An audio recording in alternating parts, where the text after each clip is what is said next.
All right, so I have to let you know that this is being recorded as a legal thing. All right, so does everyone understand why number 4 is the 14.7 million, the amount of the ARO? Now, if it had included what cost would be capitalized for natural resources, what would that amount be?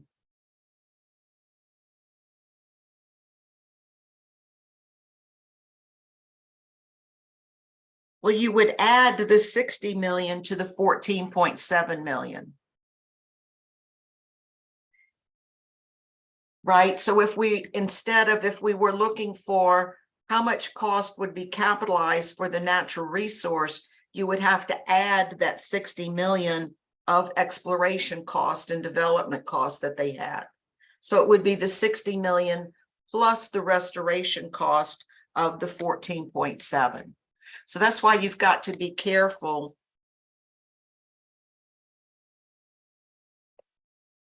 I don't know why I get this.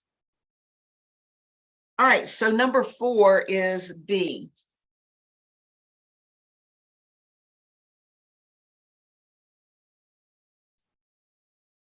Now let's look at number 5.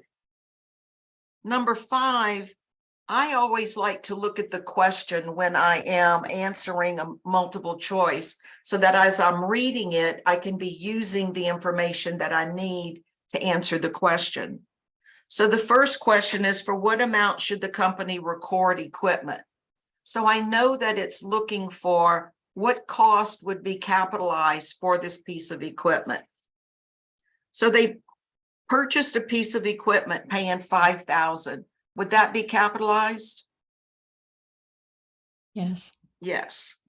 So we've got the 5,000. What about the shipping cost of 400?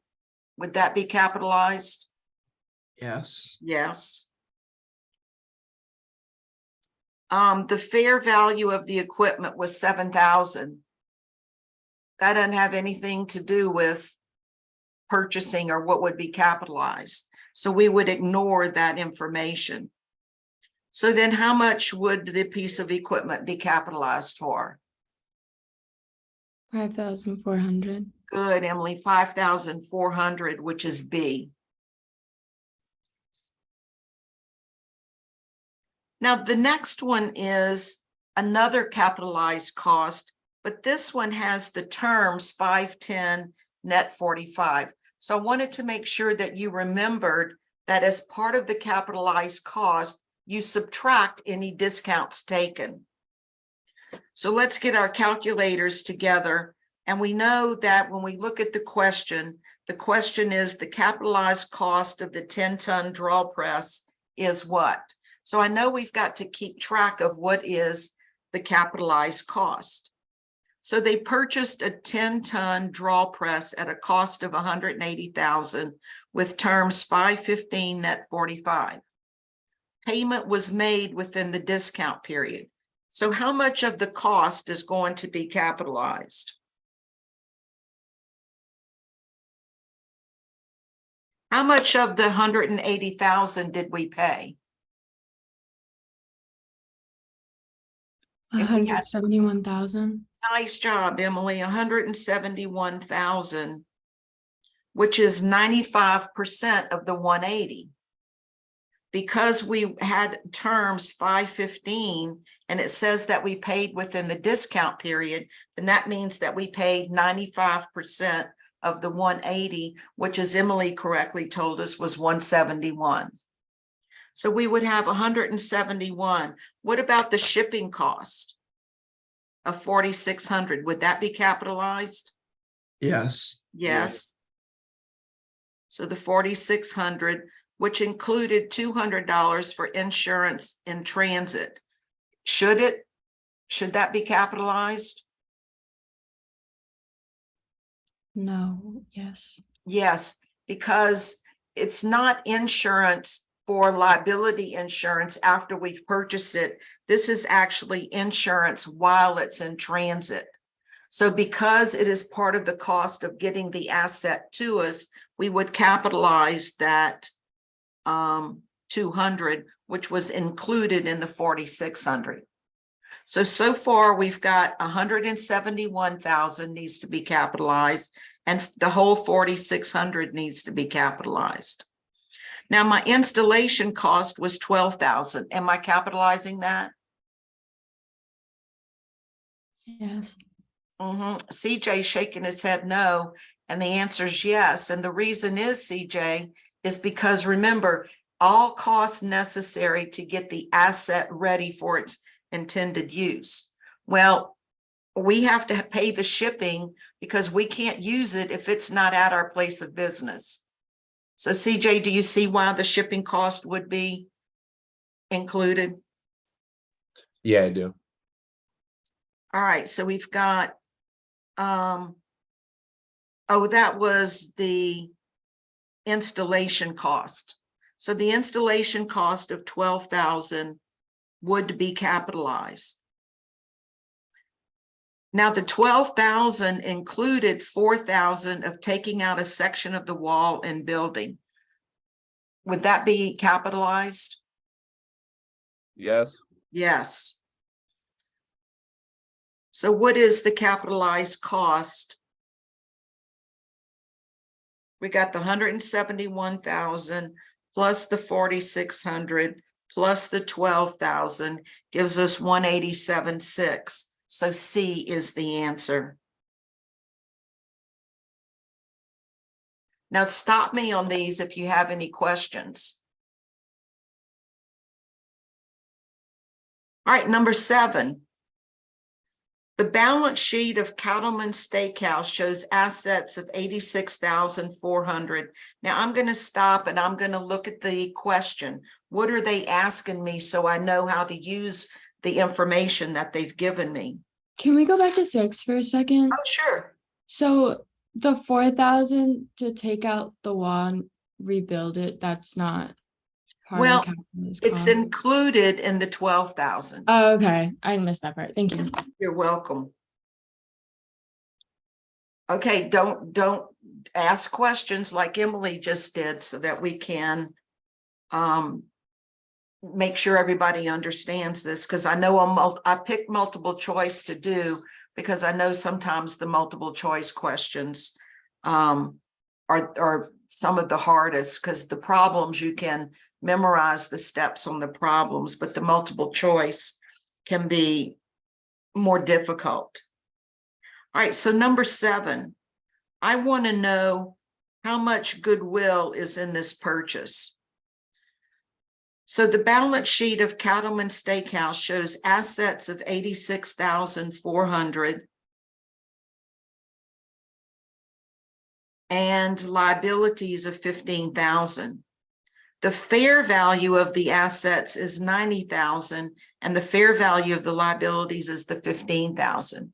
So am I interested in the fair value or the book value? When we're talking about goodwill, am I looking at the fair value or the book value? Book value. Pardon me? Book value. No, we're looking at fair value. We just worked a problem. Look at problem number.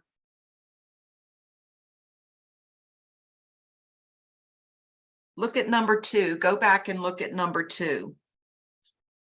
Where it says goodwill is, it's the excess of the fair value of a business over the fair value of all net identifiable assets. So what we're doing with goodwill is we're comparing the purchase, we look at the purchase price and we subtract the fair value of the net assets. What is net assets? How do we define net assets? Assets minus liabilities. Yes, Blake, good. So it's the purchase price minus the fair value of the net assets. Net assets is assets minus liabilities. So which one are we on? Number 7? Yeah. Yeah, number 7. All right, so we are interested in the fair value. So the fair value of the assets is 90,000. The fair value of the liabilities is 15,000. So what is the fair value of the net assets? What's 90,000 minus 15,000? 65,000. No, I'm wrong. 75. 75,000. 75,000. How much did we pay for it? 95,000. Good, we paid 95,000. We got 75,000 of the fair value of the net assets. So how much is our goodwill? 20,000. 20,000. We paid 95,000. The fair value of our net assets is 75,000. So we paid 20,000 more than the fair value of the net assets. So number 7, the answer is B. Helen, I don't know if you noticed, but I got my lightning earrings on and I have a lightning t-shirt on. Do you have on yours? Not yet. I was trying to buy student rush tickets, but they ran out. Oh, shoot. And the tickets are about $800 each. So I'm gonna be watching it on TV. But I would love to go to the game tonight. All right, so 20,000 is the answer to number 7. Does everybody understand that? All right, number 8. The question is, at what amount would the company record the land? So now I go up to what they're giving me, and it says that the company purchased land, building, and equipment for 800,000. So we know that we have a lump sum purchase here. So we've got land, building, and equipment, and we paid a total price of 800,000. Now the estimated fair value is 100,000 for the land, 700,000 for the building, and 200,000 for the equipment. What is the total fair value of what I'm purchasing?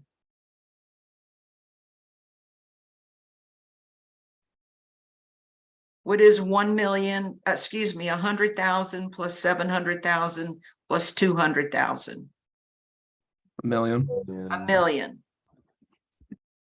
So land is what percent of the million? 10%. 10%. The building is what percent? 70. 70, and the equipment is 20. 20. So what is 10% of 800,000?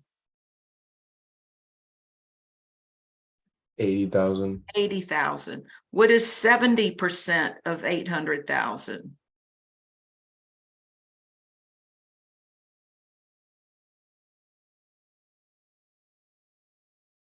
What is 70% of 800,000?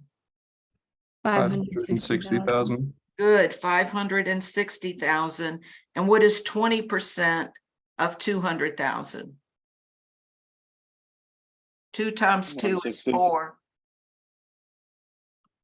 So 20%, 2 times 2 is 4. So 40,000. Isn't it 160,000? Let me, Wouldn't you do 20% of the 800,000? oh, gotcha. So we had already calculated the 20%. Sorry. So now we're doing the 20%. Sorry about that. The 20% of the 800,000, which is 160. So how much would go to the land? 80,000. Good, the 80,000. So A is your answer. Remember those lump sum purchases where you add up what the total fair value is, and then you take whatever percentage what you purchased is of the total fair value, multiply that by your purchase price, and you get what is allocated to each of the assets purchased with that one price. Any questions about that one?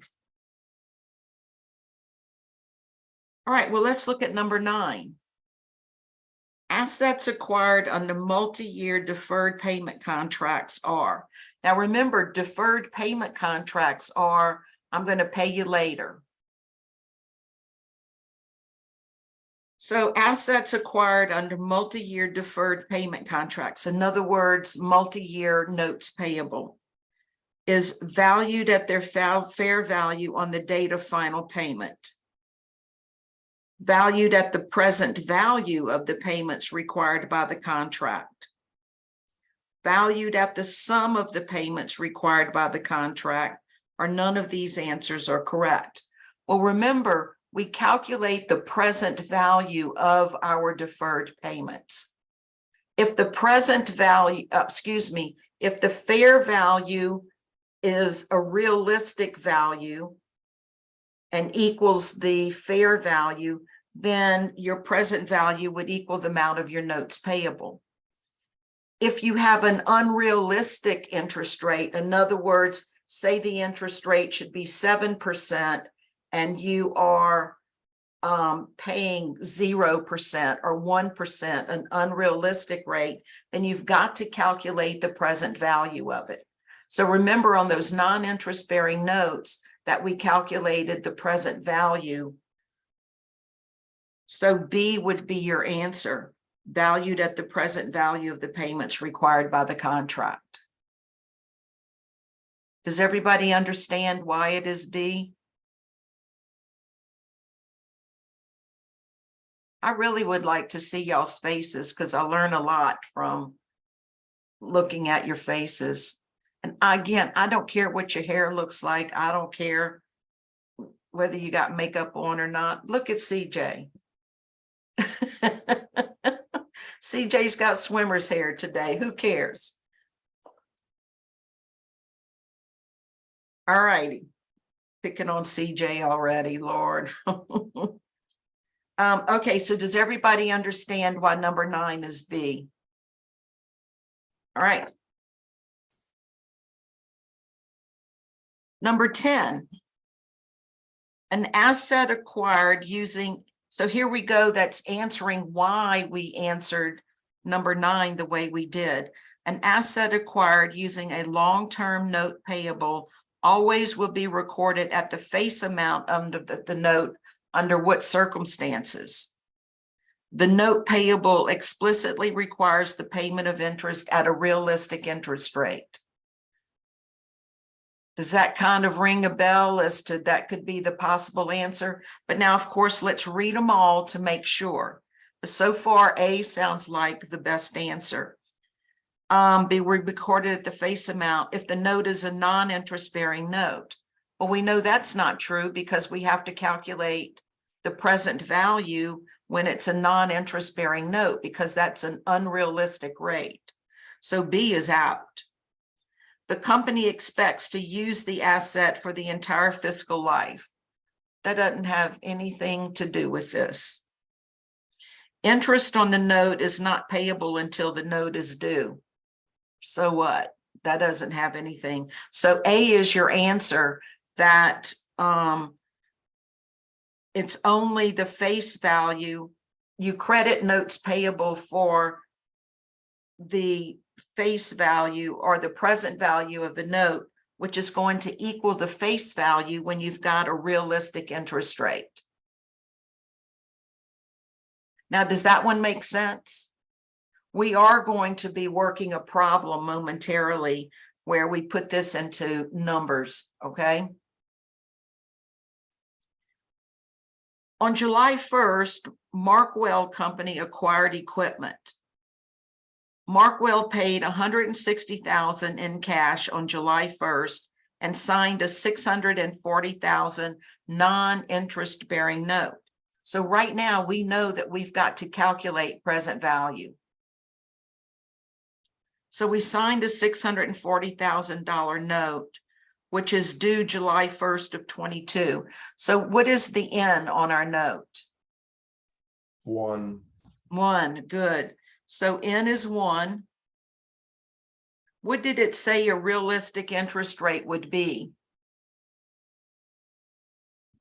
5%. 5%. So I is 5. Payment is 0. Present value is what I'm looking for, and future value is 640,000. So go ahead and calculate the present value of this note. 1 is N, 5 is I, 0 is your payment, 640,000 is your future value, and you compute your present value and you get 609,524. We add to that the amount of the down payment of the 160,000.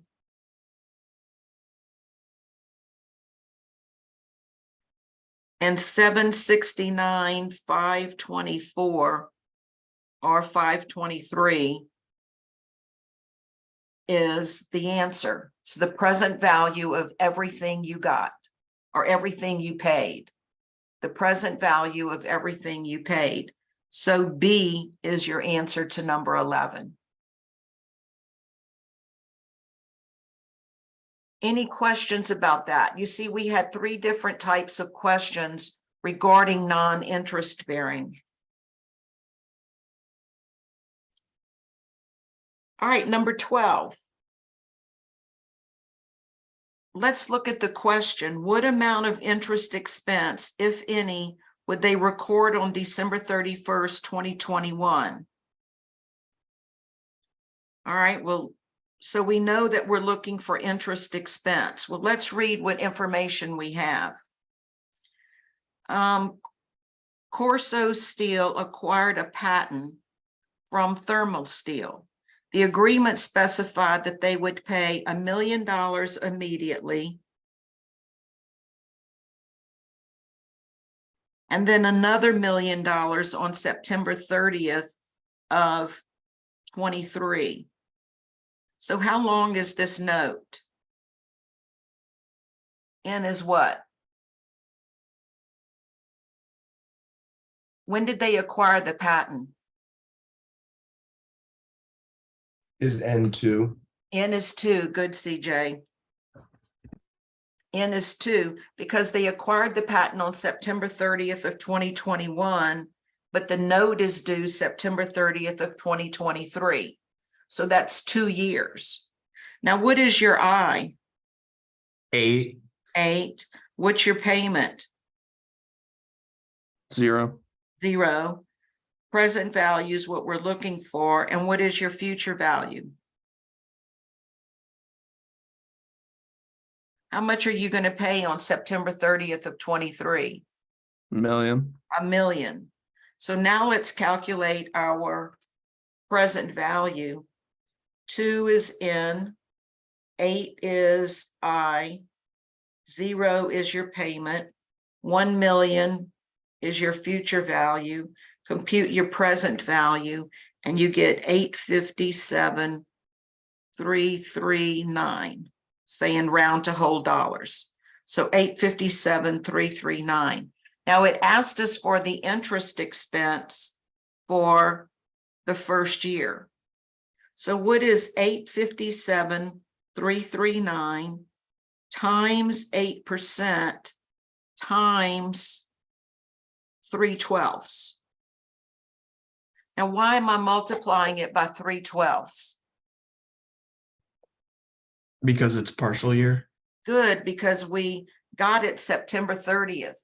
So we would have interest for October, November, and December in the year 2021. So 857,339 times 8% divided by 12 multiplied by 3 gives you 17,147. So A is your answer to 12.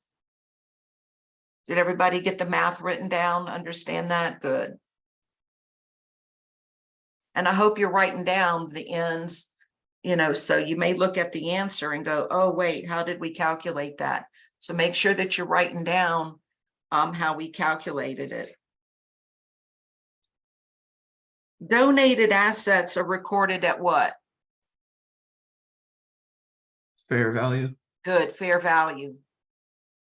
Remember, you would credit donation revenue, and it's at the fair value of the assets received. So 13 is D. All right, now we get into a problem. So let's get a piece of paper out and let's work this. I'll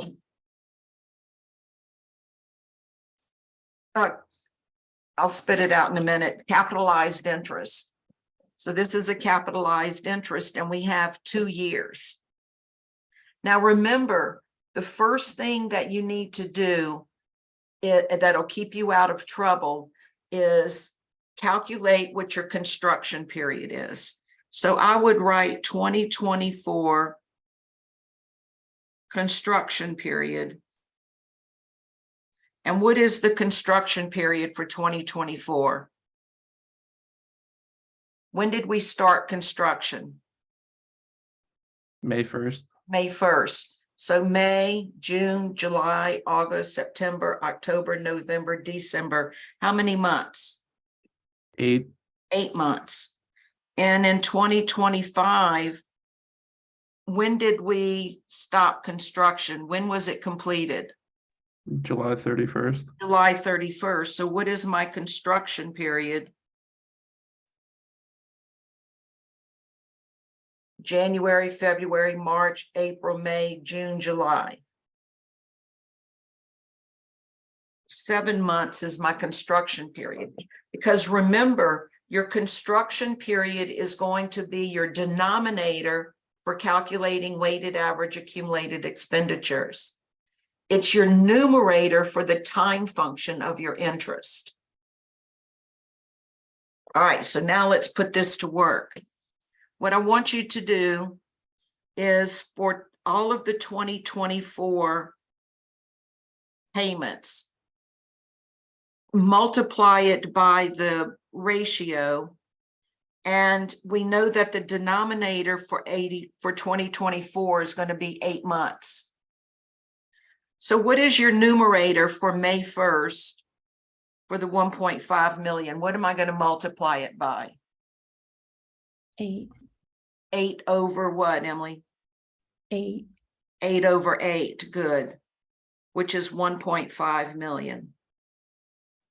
Now the 300 million would be what ratio? How many months was it outstanding?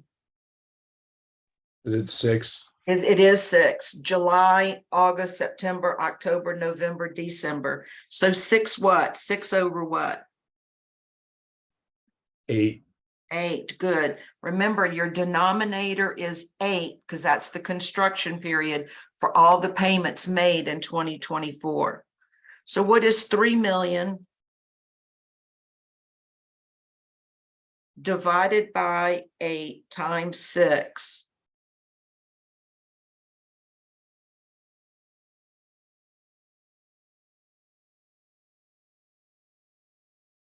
$2,250,000. Good, 2,250,000.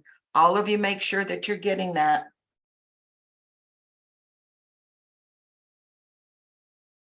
$2,250,000. Now, what about the $2.7 million payment on September 30th? What would my ratio be? 4 over 8. I think 3 over 8. Yeah, 3 over 8. My bad. 3 over 8. That's all right. So 2.7 million times 3 divided by 8 is how much?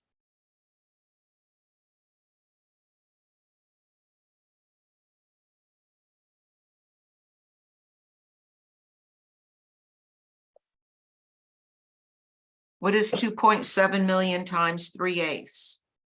1,012,500.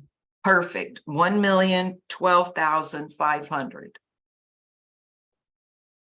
Make sure that you're calculating these in your calculators. Don't be just waiting on the answers from your students. Because if you actively do it and actively practice these with me, it sticks better in your head than sitting there and writing an answer. So go ahead and calculate it along with me. Now, what about the 4.8 million? What ratio would I multiply it by? Would be 1/8. Perfect, 1/8. So what is 1/8 of 4.8 million? 600,000. 600,000.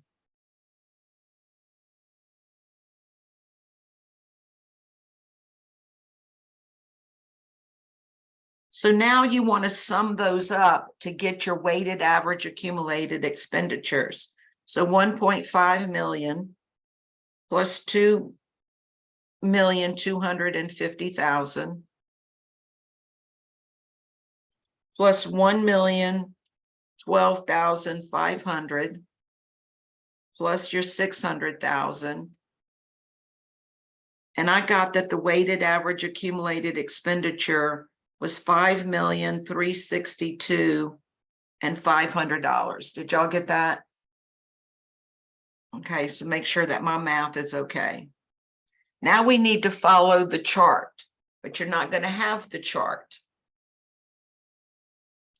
So is there specific debt? Yes, Yes, 5.5 million. Is that specific debt greater than or less than the weighted average? greater than. Right, so if it's greater than, then my capitalized interest is going to be the 5,362,500, since it's less than the specific borrowing, times the interest rate of the specific borrowing, which is 4%, times 8/12. So 5,362,500, your weighted average accumulated expenditure times the 4%, which is the rate of the specific debt, and then times 8/12. Remember, your construction period is the numerator for calculating the time function. So how much interest do we have?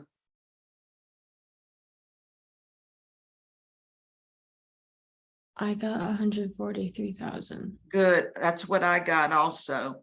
So 143,000 is your capitalized interest for 2024. Now let's do it for 2025. What was the total amount paid in 2024?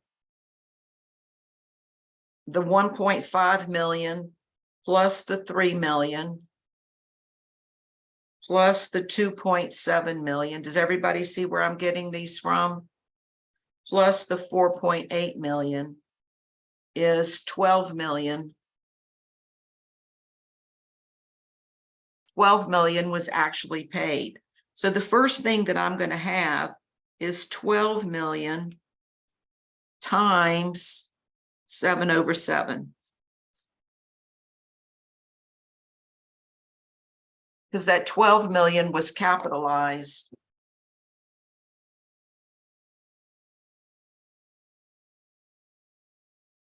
So the 12 million times 7/7. Remember, my construction period is 7, and that would have been outstanding during the whole 7 months. So 1.2 million. Then you also have the 143,000 times the 7/7.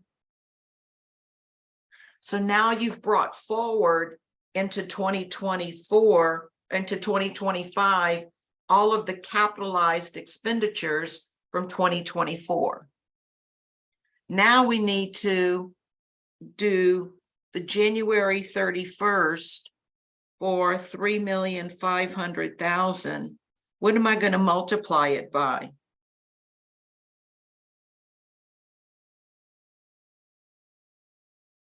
Six Maybe over 7. Good, 6/7, nice job. So 3.5 million times 6 divided by 7 is 3 million.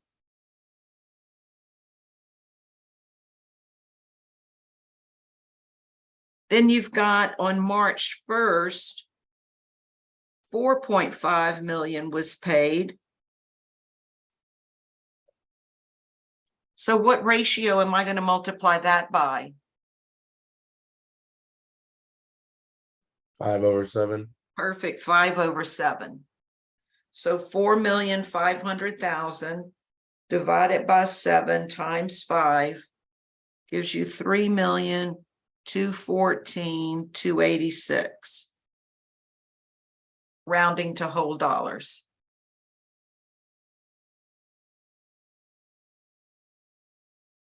And then finally, we've got on July 1st that 2.3 million was paid. And what ratio would I multiply that by? 1/7. Perfect, CJ, 1/7.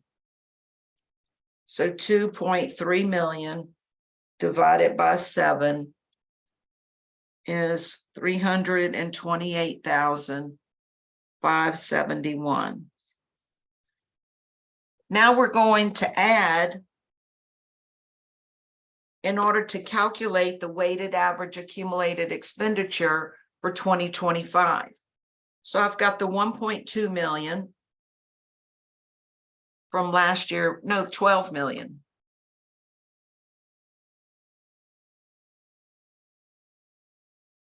So I've got the 12 million plus the 143,000 plus the 3 million plus the 3,214,286 and then plus the 328,571. So my weighted average accumulated expenditure for 25 is 18,685,857.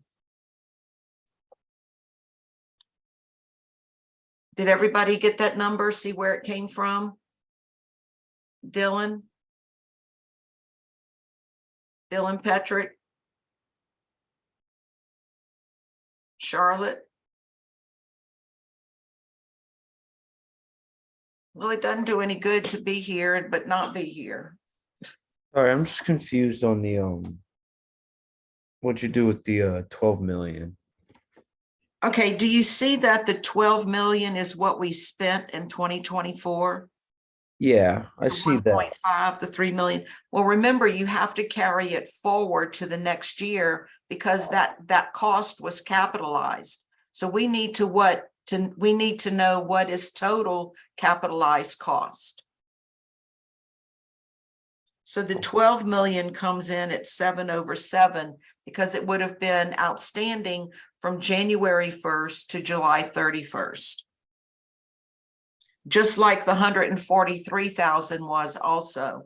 143,000 was the capitalized interest. So we have to bring it forward to the next year. I see. Okay, you're good on that? Thank you. You're welcome. Don't be bashful about asking questions. Remember, this is a study.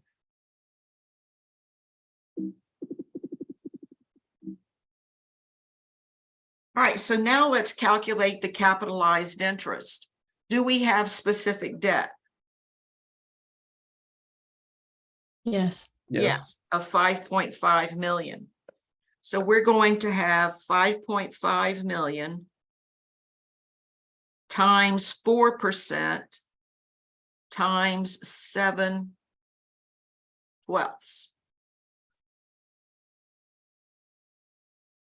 So 5.5 million, which is the specific borrowing, times the interest rate of the specific borrowing, times 7/12. And what did you get as the capitalized interest? Or part of it for the 5.5 million?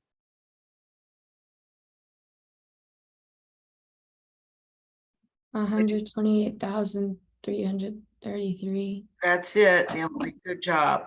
128,333. Now, what is the difference between the weighted average accumulated expenditure and the specific debt? How much is it? So the 18,685,857 minus the 5,500,000 is 13,185,857. And we need to multiply that by the weighted average interest rate of the other outstanding debt. So let's calculate it. On the other outstanding debt, I had a $7.8 million note at 5% interest, which gives me how much interest for a year?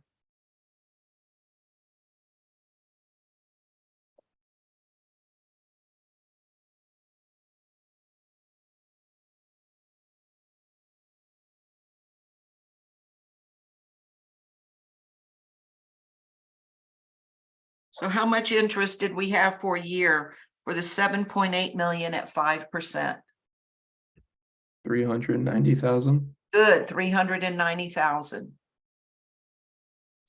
So then we've got the 13,200,000 times the 6%.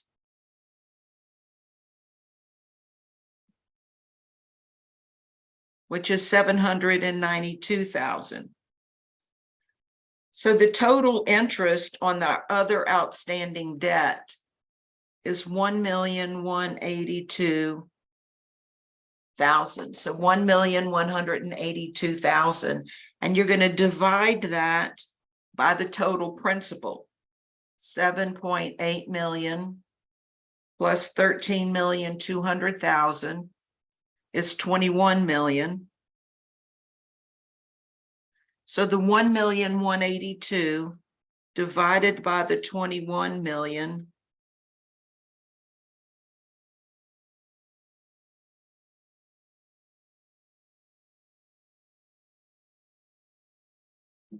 gives you a weighted average interest rate of 5.6286%.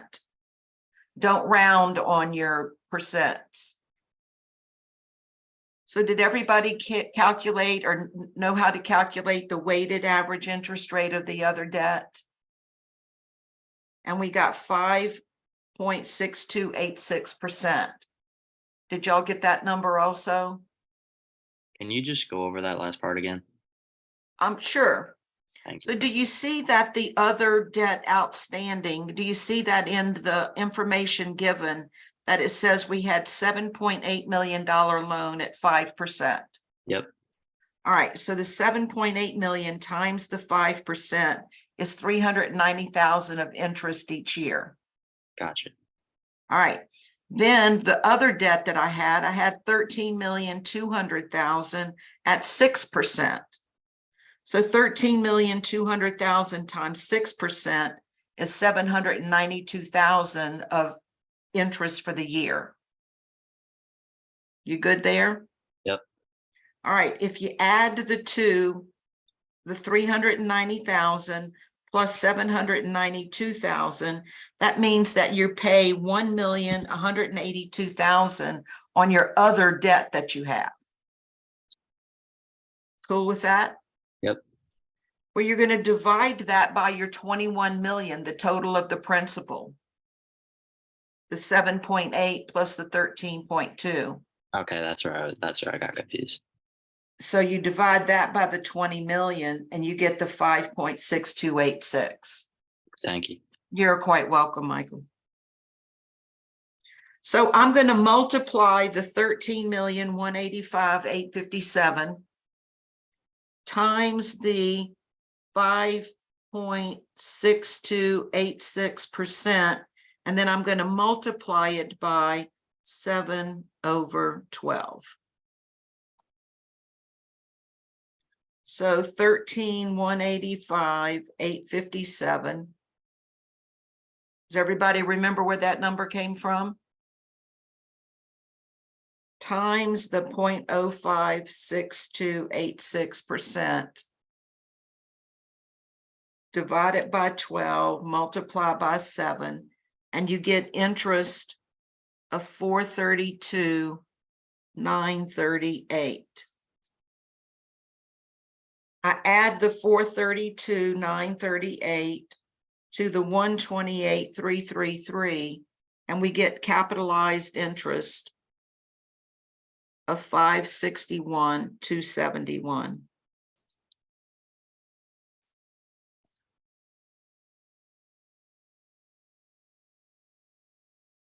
Did everybody follow that along?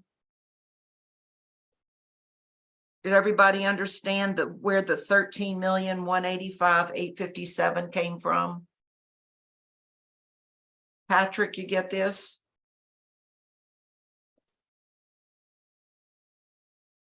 Patrick? Yeah, I'm getting it. Okay. You just been quiet, so I just want to make sure. Charlotte, how are you doing?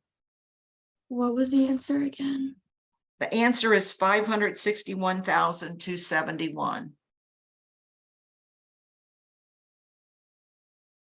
Do you see where that came from, Emily? I'm trying to get there. All righty. Do you remember the 128,333? That was the Yeah. interest on the specific debt. Then the interest on the other outstanding debt is 432,938. Oh, okay, then you just. You add those two together. That's correct.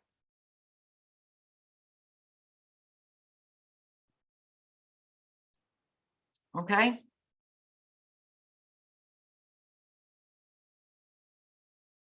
Is there going to be a capitalized interest on the exam?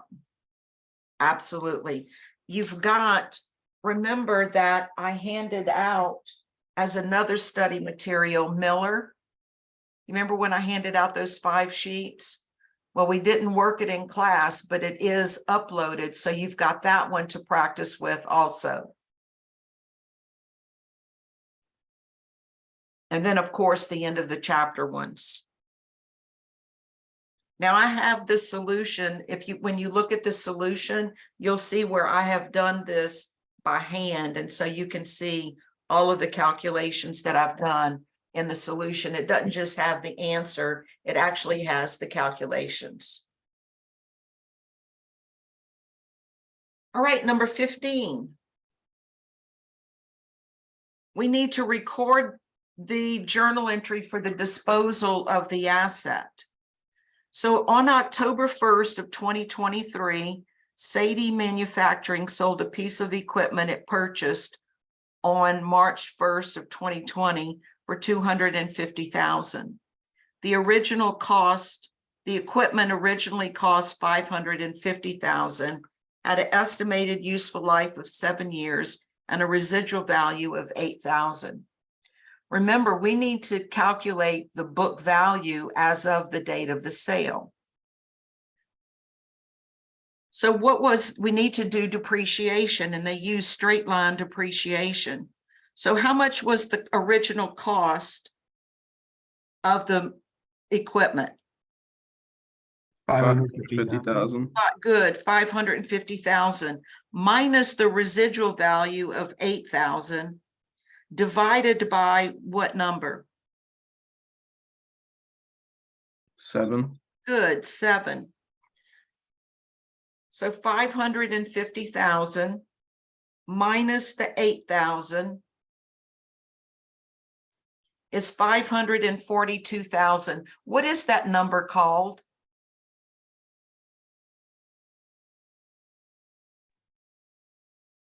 That's your allocation base, right? Cost minus the residual value is your allocation base. So your allocation base is 542,000. We divide that by 7, and our annual depreciation is 77,429. I rounded to whole dollars here. So 77,429 is my annual depreciation. So in 2023, What was my depreciation? When did we purchase the asset?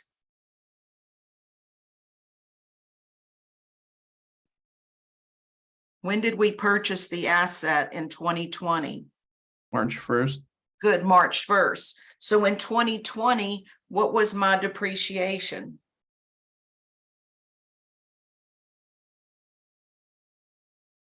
How many months did I have?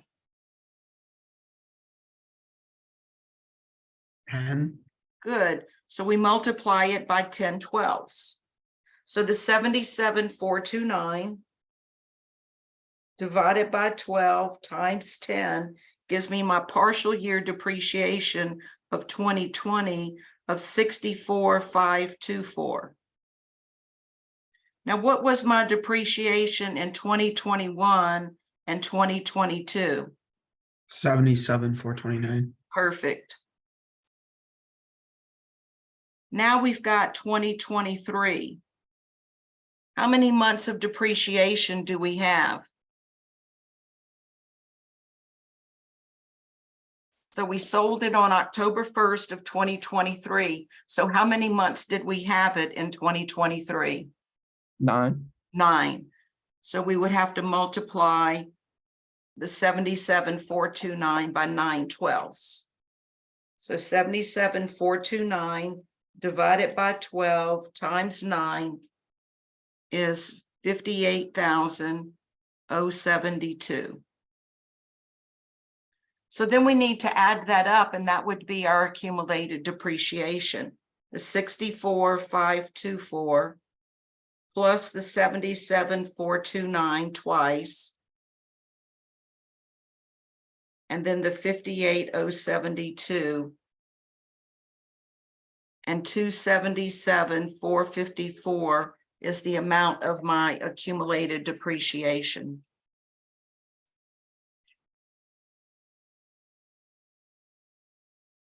I'm sorry, what'd you get?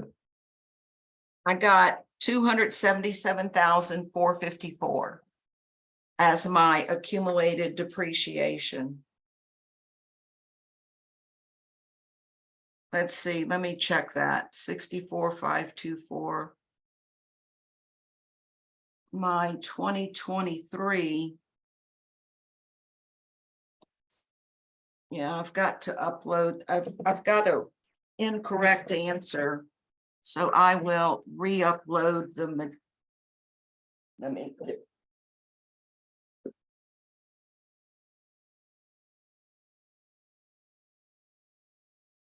I'm just digging for.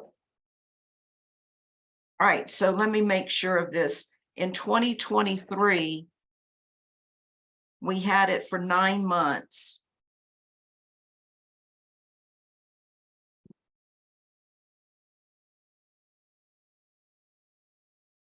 Let me fix the.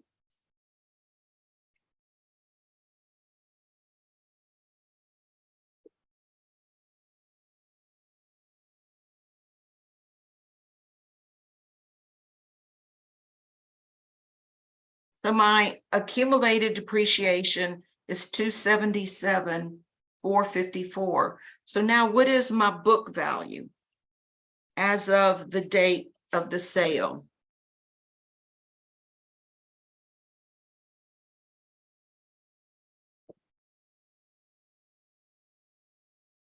Is it the 250,000? It's the 550,000, which was our cost, minus accumulated depreciation of 277,454. So it's 272,546.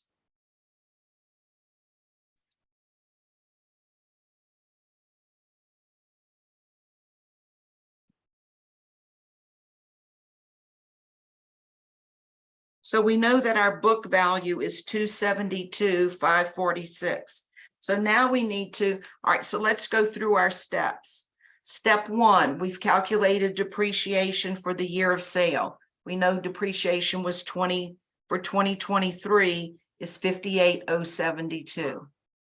Step 2, calculate the book value. We calculated the book value to be 272,546. Step 3, calculate the gain or the loss. What was our selling price? 250, 250. 250,000, Good, 250,000. There's our selling price. And what was my book value? 272,546. So do I have a gain or a loss on the sale? Again, Is the Or a what's loss, a loss, a loss? Good. A loss of 22,546. So now we've got all the information to do the journal entry. We're going to debit cash for 250,000.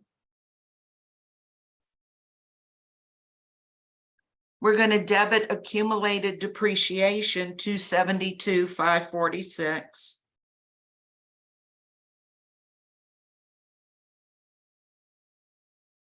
We're going to debit a loss for 22,546. 250,000 plus 272,546 plus 22,546.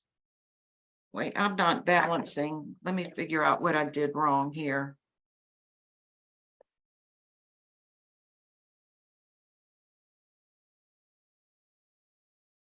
So 550,000 is my cost minus 277. 454 gives me a book value of 272,546. I've got a loss of 22,546. Why am I not balancing? Oh.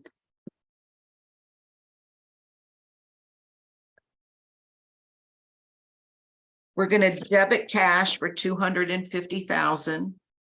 We're going to debit accumulated depreciation for 277,454. We're going to debit loss on sale of 22,546, and then we'll credit equipment for 550,000. Now wait for me. I've got to re-upload the solution because I had made an error in this one. So right after we get off, I will scan the solution and replace it with what's up there. So if you just ignore the solution that's up there.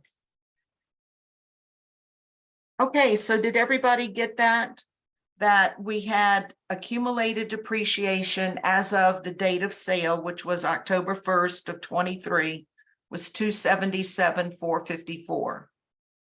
The book value was 550,000 minus the 277,454, that accumulated depreciation, leaving me with a book value of 272,546. I subtract the 272,546 from the selling price, and we get that we had a loss on the sale of 22,546. Now I've got enough information to do the journal entry. And what did I get? I got 250,000 in cash. So we're going to debit cash 250,000. We're going to debit accumulated depreciation for 277,454. We're going to debit the loss on sale of 22,546. And then we'll credit equipment for 550,000. And that journal entry should balance.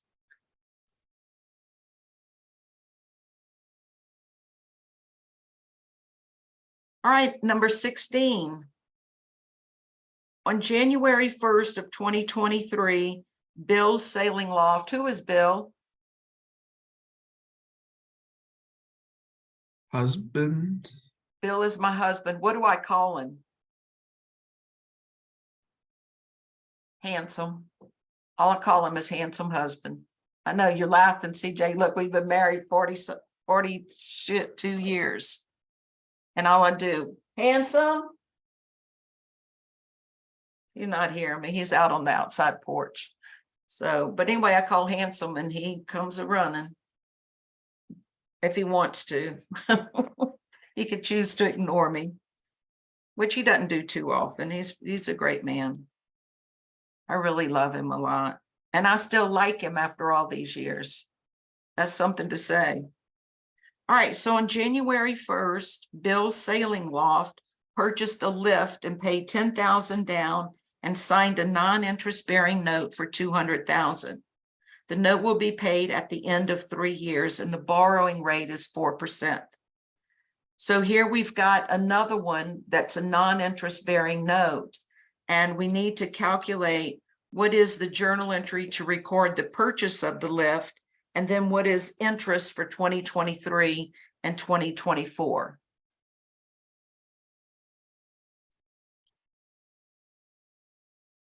All right, the first thing that we need to do, because we have a non-interest bearing note, we have to calculate the present value of that note. N is what? 3. 3. I is 4, 4. Payment is 0. 0. Present value is what we're looking for. And future value is how much? 200,000. 200,000. So what is the present value of the note?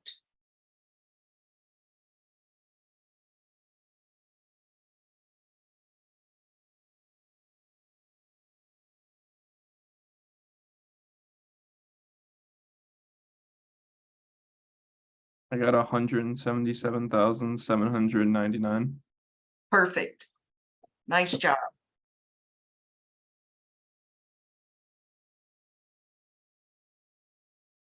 All right, so the present value is 177,799. So let's do our journal entry. We're going to debit equipment 187,799. Where did I get the 187,799 from? Plus the 10,000 down. Exactly, plus the 10,000 down. So the present value of the note plus the 10,000 down, so that the capitalized cost is the present value of everything you paid. So the present value of the 10,000 is 10,000. The present value of that non-interest bearing note is 177,799. So you're going to debit equipment for 187,799. You're going to credit notes payable for 200,000. You're going to credit cash for 10,000. And you're going to debit discount on notes payable for the difference between the future value and the present value. So the future value was 200,000. The present value was 177,799. So discount on note payable is debited for 22,201. Please make sure you get that number. I'm going to run down and get something. I'll be right back while y'all are calculating that.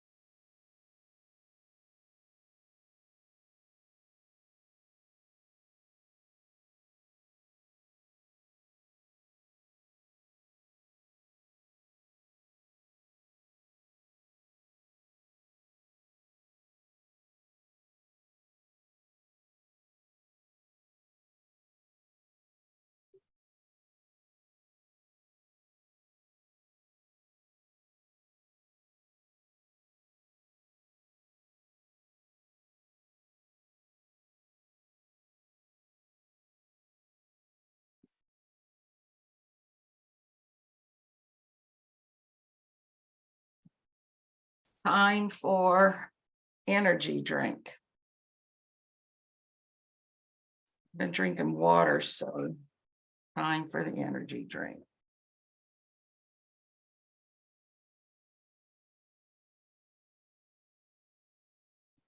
Okay, did everybody understand where the numbers for that journal entry came from?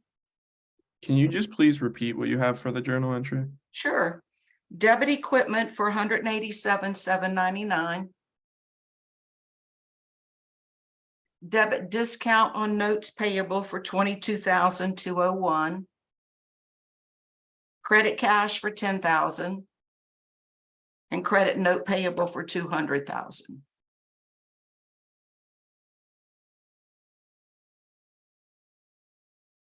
Thank you. You're welcome. Now, do you understand where we got the 187,799?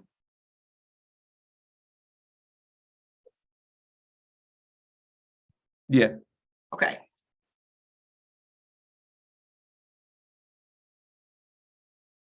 Now, number 17. Cutter Enterprises purchased equipment for $72,000. The equipment is expected to have a 5-year life and a residual value of $6,000. Using straight line depreciation for 2021 would be what? This is an easy one. Now, you are going to have to calculate depreciation under the 3 depreciation methods. What about the other 2 journal entries from the other Oh, problem? thank you, Blake. We didn't finish number 16. We need to do the journal entries for 2023 and 2024. All right, the carrying value of your note at the end of 2023, your carrying value was $177,799. So the carrying value is equal to the present value, $177,799. You're going to multiply the $177,799 by the interest rate of 4%. So $177,799 times 4%. Do I need to multiply it by a time function? No, No, because it was purchased on January 1st. So how much is my interest for 2023? 7,112. Good, 7,112. Go ahead and put, don't round this one out, put 7,11196. So you would debit interest expense for 7,11196 and credit discount on notes payable. So you would debit interest expense 7,11196 and credit discount on notes payable. What should the balance of discount on notes payable be at the end of the note?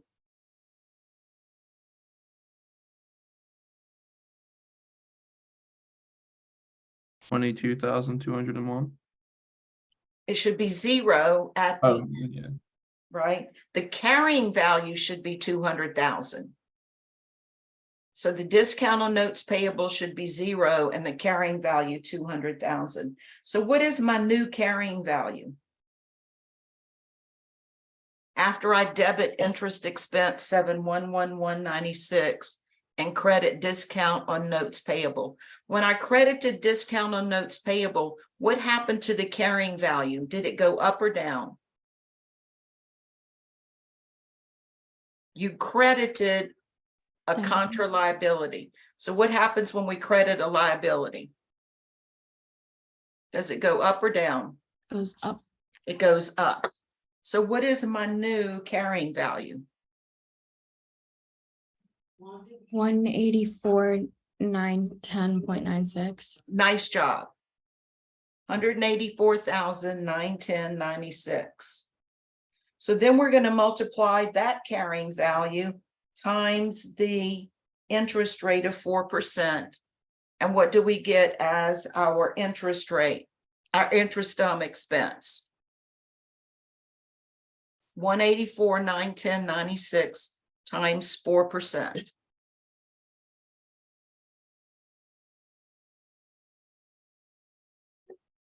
$7,396.44. Perfect. $7,396.44. So you would debit interest expense for $7,396.44 and credit discount on notes payable. And what is your new carrying value?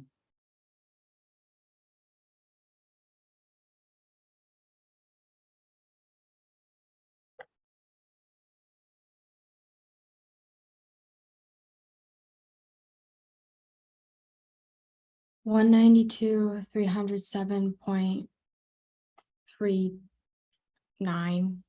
Perfect. 7,396.44 is your interest expense, and 192,307, I'm going to round it to the 40 cents. So 192,307.40 is your new carrying value. Now, I know I just asked for the first two journal entries, but let's go ahead and figure out the last one.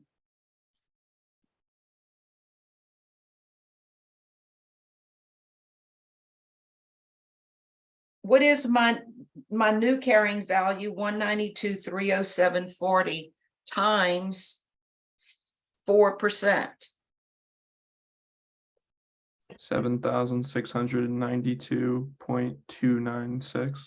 Right now, because of some rounding that we did earlier, in order for the carrying value to come out to 200,000, the interest expense needs to be 7,692.60. I just forced it to be 200,000. So 7,692.60. And then what is my new carrying value?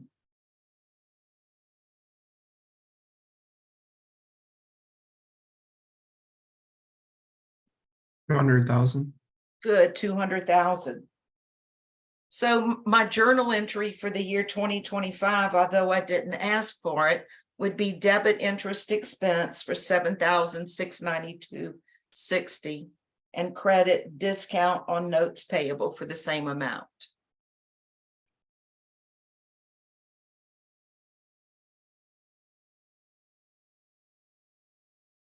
Can I ask why it's credit discount on note payable instead of just interest payable?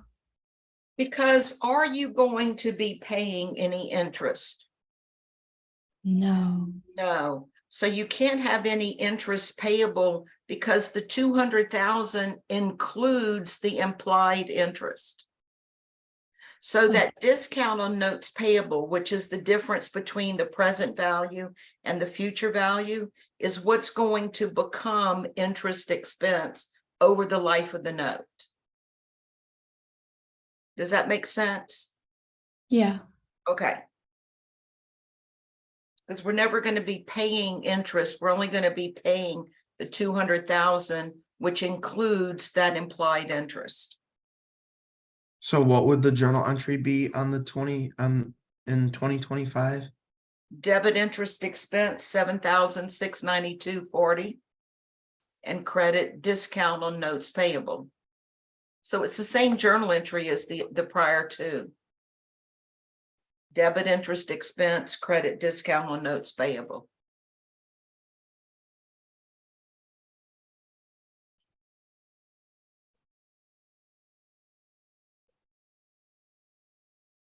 All right, now let's look at 17. Cutter Enterprises purchased equipment for $72,000 on January 1st. The equipment is expected to have a 5-year life and a residual value of $6,000. So what would be my depreciation in 2021? Y'all can calculate this one without me going through it. Or you should be able to.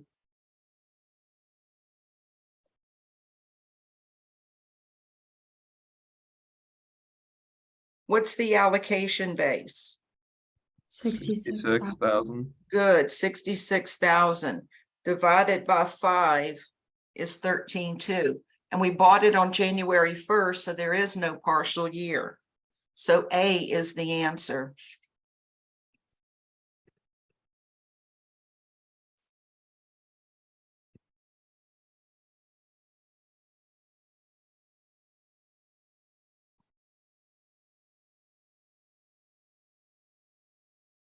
Now, the second one is the same problem, except instead of straight line, it's double declining balance. So on double declining balance, remember it's book value. So we first have to do, it asks for depreciation for 2022. Well, they purchased it in 2021. So we first have to calculate 2021's journal depreciation expense. So the book value in 2021 is 72,000 times 40%. Now, where did I get the 40% from?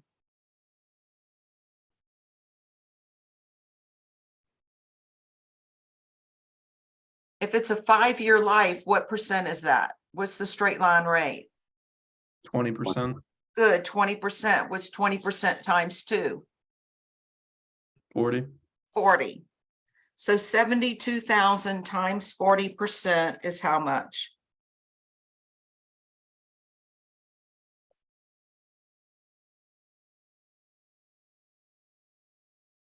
$28,800.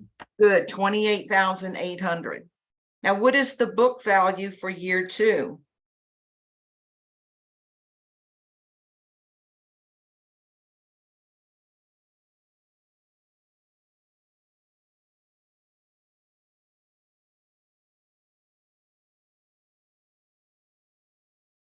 What is the book value for year 2? Remember, DDB is book value times straight line rate times 2. So what is, go ahead. 11,520. I got 43,200. 72,000 minus the 28,800. Because remember, your accumulated depreciation has 28,800 in it, and the book value is the cost minus the accumulated depreciation. So the 72,000 minus the 28,800 is 43,200. Times the 40%, which is the straight line rate times 2, gives you 17,280. So C is your answer. Do you want to go over that again?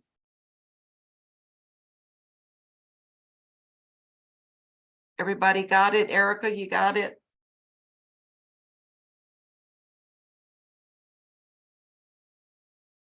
Charlotte? Yep, I got it. Thank you. You're welcome. Dylan, Patrick? Yeah, I got that. Okay. So everybody understands where the book value of 43,200 comes from. Multiply that by the 40% to get the 17,280. All right, number 19.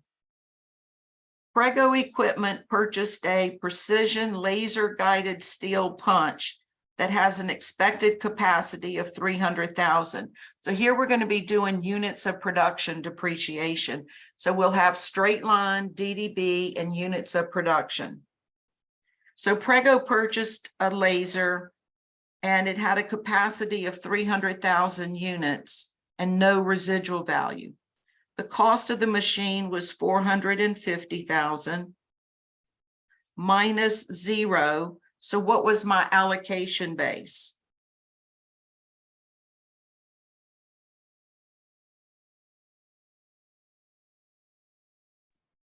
Cost minus the residual value is how much? 450,000. 450,000. So that is your allocation base. Now it said that it had a capacity of 300,000. So what is my cost per unit?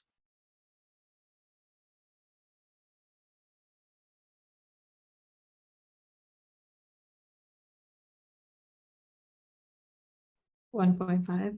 Good, $1.50 is my cost per unit. Now, during 2021, I need to know what depreciation is for 2022.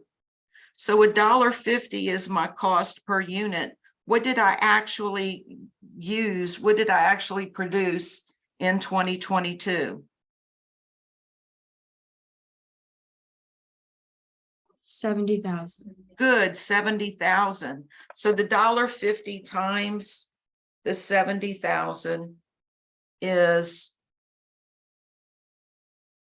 105, right?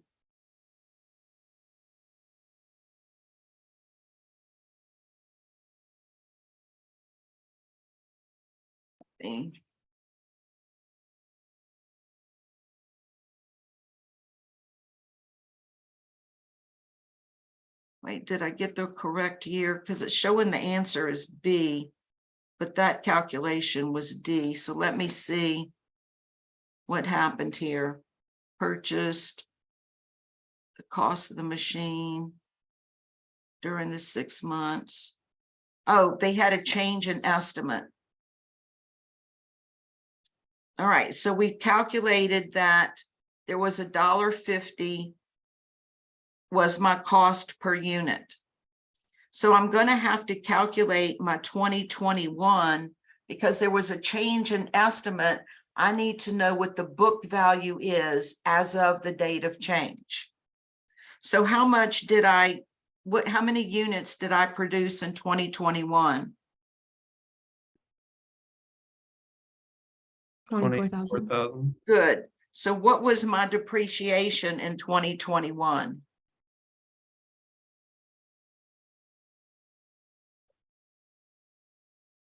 36,000. Good, 36,000.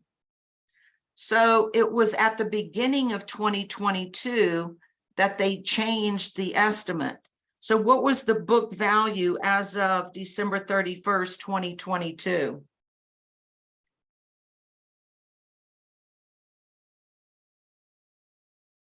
The 450,000 minus the 36,000 from 2021 left me with a book value of 414,000.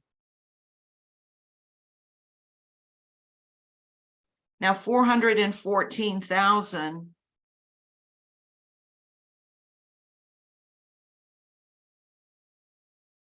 they still had a residual value of 0. So 414,000 minus 0, which is my book value as of the date of change, gives me an allocation base of 414,000. Now, how many additional units did they think that they would be able to get? It says that they'll realistically be used to produce only another 230. So we need to take the 414,000 divided by the 230, and we get a new cost per unit of $1.80.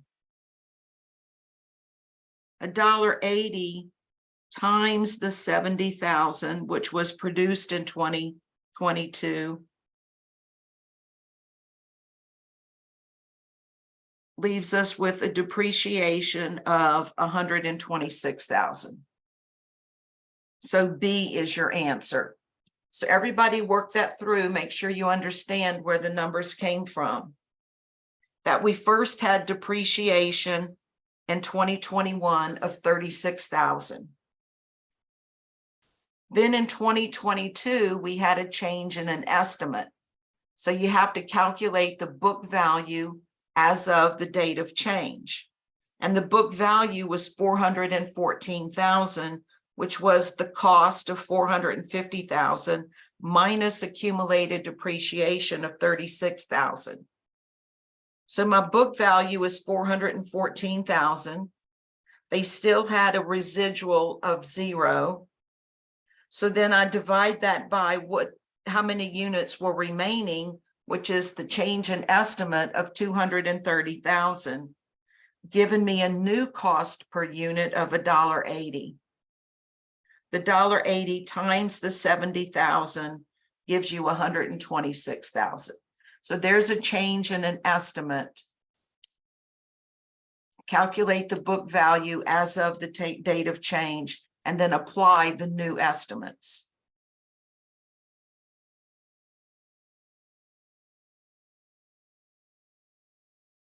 Everybody understand that one? All righty, number 20. Archie Company purchased a framing machine for 45,000. The machine is expected to have a 4-year life with a residual value of 5,000. So we need to use straight line depreciation. And what is depreciation for 2022 and the book value? So how do we calculate book value? Cost minus what is book value? Accumulated depreciation. Good, cost minus accumulated depreciation. So let's calculate our depreciation for 2022. So we had a framing machine, 45,000. Residual of 5,000. So what is my allocation base? 40,000. Good, 40,000. And it had 4 years. So how much is that per year? 10,000. Good, 10,000. The 40,000 divided by the 4.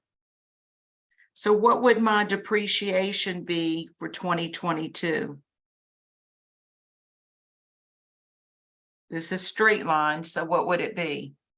10,000. Good, 10,000. So what is my accumulated depreciation now? 20,000. Good, 20,000. So my cost is 45,000. So I subtract my 20,000 of accumulated depreciation, and what is my book value? 25,000. 25,000. So 10,000 depreciation with a $25,000 book value. So B is your answer. How'd you get 25,000 again? The cost is 45,000. My accumulated depreciation is 20,000.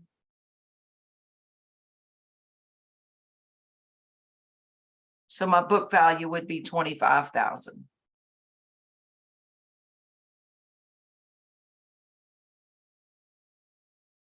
Then I got a bunch of these calculating straight line. But this one is partial year depreciation because on September 30th of 2021, Bricker Enterprises purchased a machine for 200,000. So the cost is 200,000. My residual value is 20,000. So what is my allocation base? 180,000. Good, 180,000. And we're supposed to have it for 10 years. So what is my depreciation in 2021? Well, what is my annual depreciation? 18,000. 18,000. Now for 2021, since I purchased it on September 30th, I have to multiply it by what? 3/12. 3/12. Because we only used it for 3 months during 2021. We used it for October, November, and December. So 18,000 divided by 12 times 3 gives you depreciation of 4,500. So C is the answer. So don't forget partial year depreciation.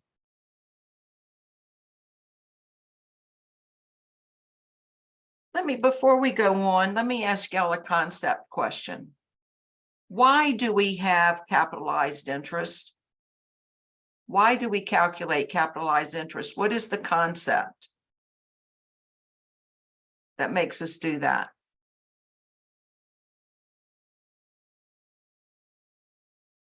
Remember the concept of avoidable interest. The concept of avoidable interest.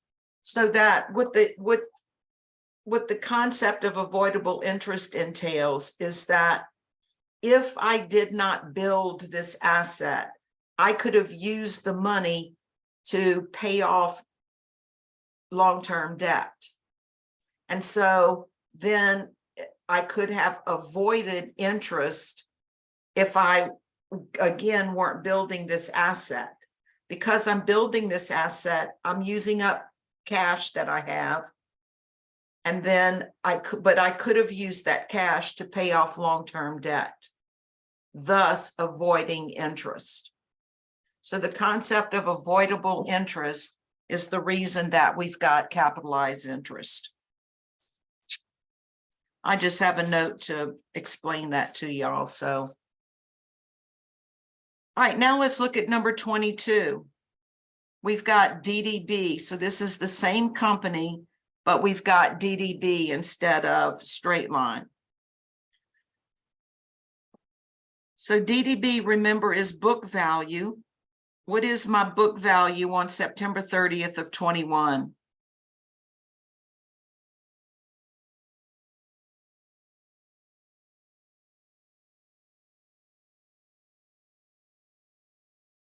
Well, what is my accumulated depreciation? Have I taken any depreciation yet?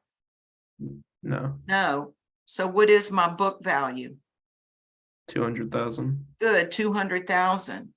So 200,000 times, it's a 10-year life. So times 20%. So what is depreciation for 2021?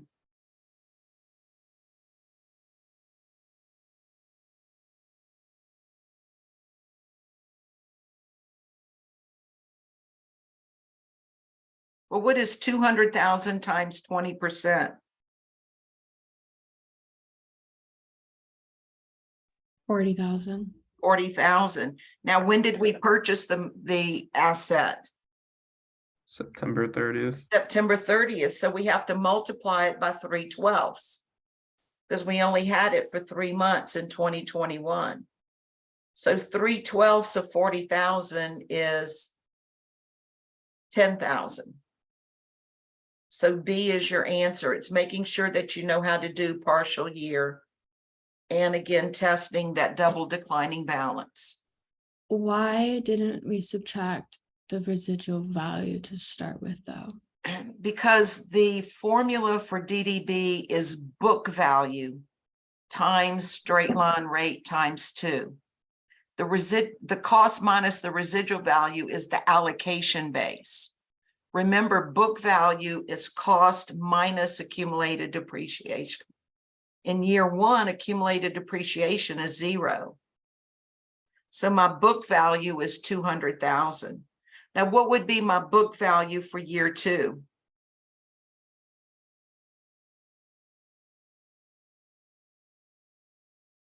Well, how much is in accumulated depreciation? 190,000 would be. Good, 190,000 would be the book value for year 2. So for year 2, we would do 190,000 times 20% would be the depreciation for year 2. Does that make sense, Tracy? How would you get that 190,000? Our depreciation from year 1 is 10,000. So 200,000 minus 10,000 gives you your book value of 190. Okay, Vincent, how are you doing? I'm good. I'm following along. Okay, good. Just wanted to make sure. I hadn't heard from you, so wanted to make sure you're doing okay. Yes, I'm good. All righty.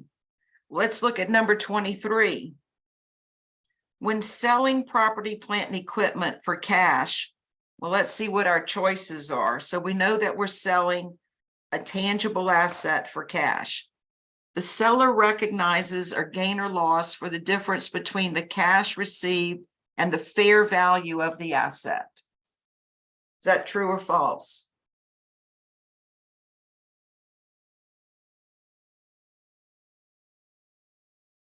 That's false.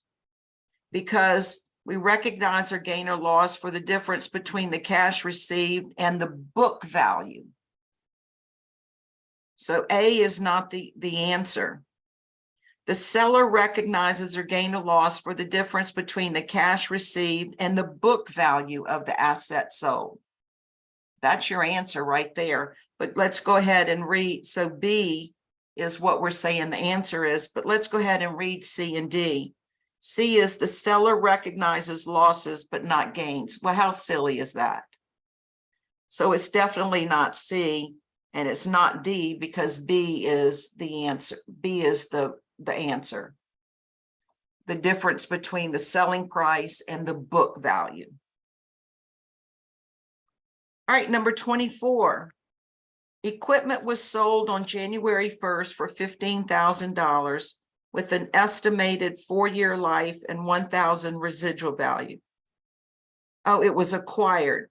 So equipment was acquired on January 1st for $15,000, 4-year life, 1,000 residual value. We sold it in 23. So the first thing we need to do is calculate book value.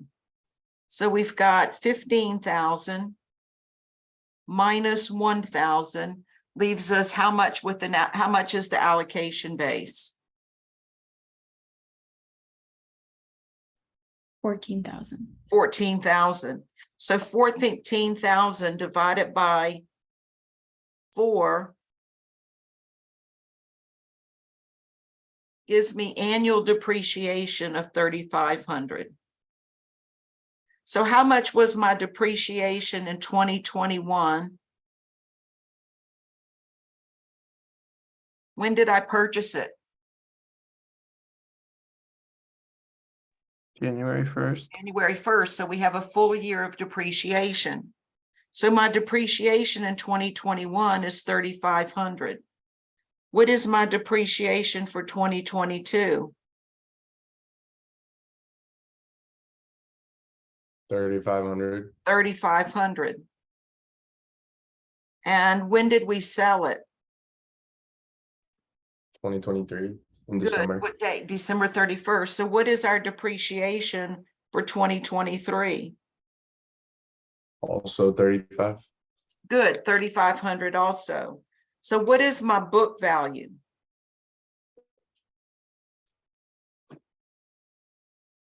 Um, 4,500.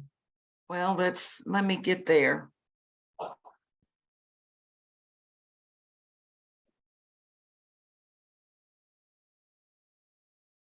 Yep, 4,500 is your book value.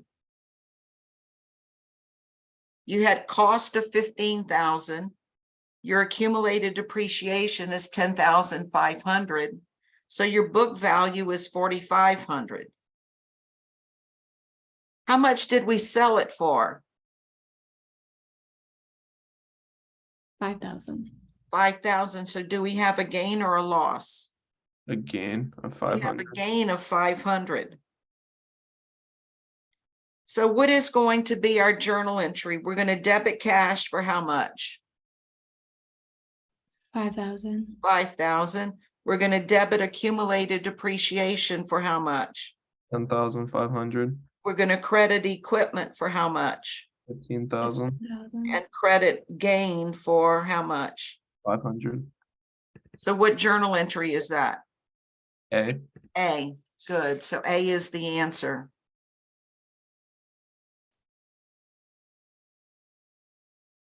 Now I'm going to go ahead and finish this, even though 12 is coming up. We're going to finish this. I'm not going to just stop at 12. And we're close. An asset was acquired on August 1st for 22,000. So it wants us to calculate the gain or loss if the asset was sold on April 30th. So we acquired the asset on August 1st of 2021 for 22,000. I had a residual value of 2,000. So what is my allocation base?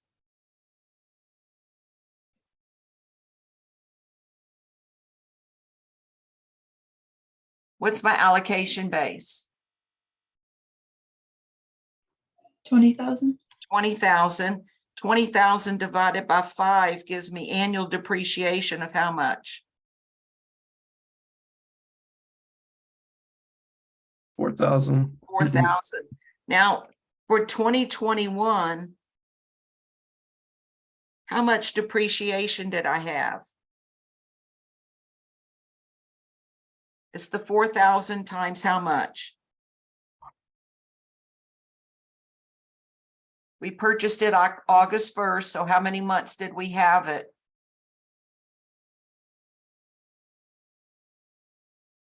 Seven. I think we had it for 5. 4. If we purchased Oh. it on August 1st, we had it for August, September, October, November, and December. So we had it for 5 months. So 4,000 times 5/12 is 1,666.67 for 2021. What would it be in 2022? 4,000. 4,000. And what would it be for 2023?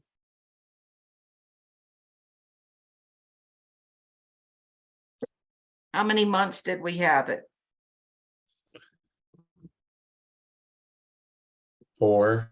Good, 4, which is 1,333.33.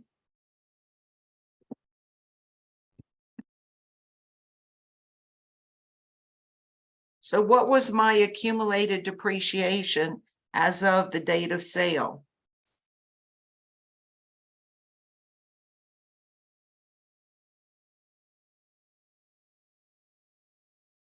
$6,000. I got 7,000. 7,000. Yeah, 1,666.67. Check my math. My math may be wrong. 1,666.67 plus 4,000 plus 1,333.33. You're right. Is it 7,000? All right. So what is my book value as of the date of sale? 15,000. Right, the 22 minus the 7. So 15,000 is my book value. And how much did I sell it for? 13,000. 13,000. So do I have a gain or a loss?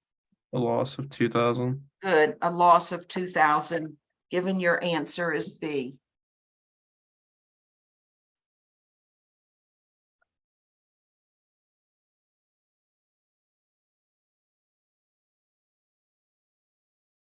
Is everybody good on that one? All right, 26, the process of allocating the cost of natural resources is called what? Depletion. Depletion. B. Intangible assets that have an indefinite useful life are those with no foreseeable limit on the period of time over which the asset is expected to contribute to the cash flow. So it has an indefinite life. Is A true or false? True. True. Are those with no legal, contractual, or economic factors that are expected to limit their useful life? True. True. So now we got true, and D is all of them. So you don't even need to read C. Circle D and go on. Now we can read C, are those whose acquisition costs are not amortized. That's true, because remember, intangible assets with an indefinite life are not amortized. So 27 is D. Accounting for a change in an estimate is accounted for how? Prospectively? Yep. Let's read the others. Requires retroactive restatement of prior years. Nope. Requires a prior period adjustment. No. What requires a prior period adjustment? A correction of an error. Correction of an error requires prior period adjustment. Is handled as a change in accounting principle. Well, it's not a change in accounting principle, it's a change in estimate. So a change in estimate is handled prospectively. So A is your answer. Now 29 is another calculation one. And it's about how would depreciation be recorded. So here we got another depreciation one. Let's see. We purchased equipment on January 1st of 2019 for 200,000. We estimate that it would have a residual life of 20,000. So what is my allocation base? 180,000. 180,000, and it's a 10-year life. So what is my annual depreciation? 1,800. Oh wait, yeah, 18,000. 18,000. Yeah, 18,000. So 18,000 is my annual depreciation. Now I purchased it on January 1st, so I do not have partial year depreciation. So early in 2021, they reassessed the equipment's condition and determined its total useful life would be only 6 years and it would have no salvage value. So here we've got a change in estimate. We have to calculate the book value as of the date of change. So in 2019, our depreciation would have been 18,000. In 2020, what would my depreciation be? 18,000. Good, 18,000.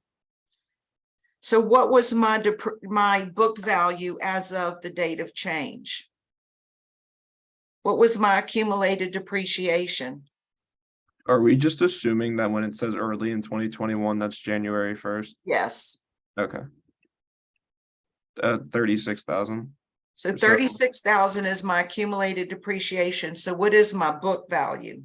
164,000. Perfect, 164. The cost of 200,000 minus the 36,000 of accumulated depreciation gives me a book value of 164. Now they then determined that the residual value would be 0. So 164,000 minus 0 gives me an allocation base now of 164,000, and that its useful life would only be 6 years in total. How many years have we already depreciated? 2, 2. So what would we divide the 164,000 by? 4. 4. So 164,000 divided by 4 is 41,000. So D is your answer. Remember, whenever you have a change in estimate, calculate the book value as of the date of change.